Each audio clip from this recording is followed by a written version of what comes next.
hattiyyoom tana caalaa hattiyyoom tana caalaa gaaroom bilbil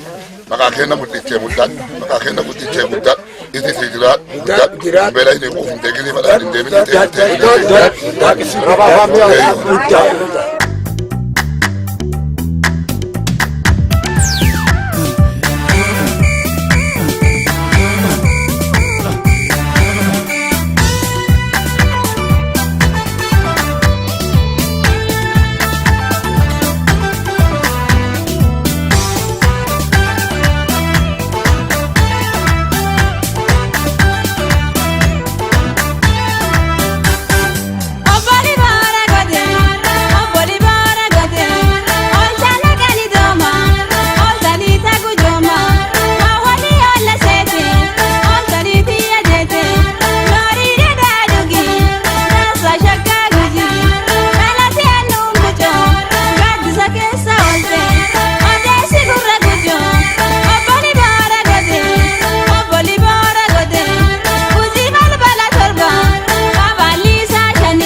Sadamatiya,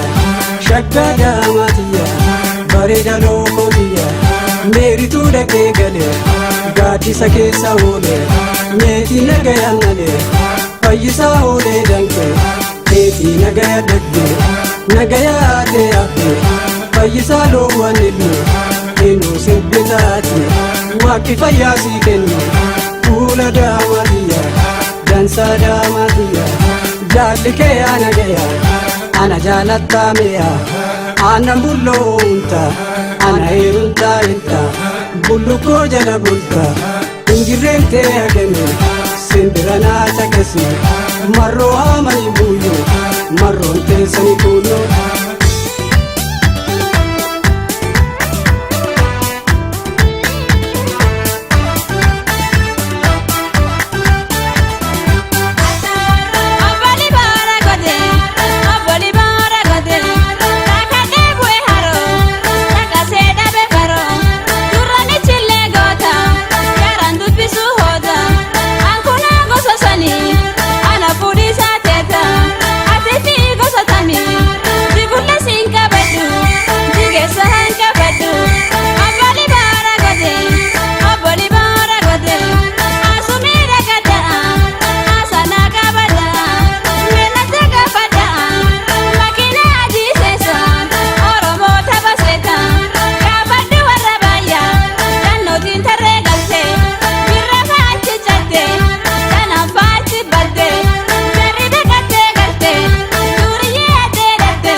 Sadamatiya,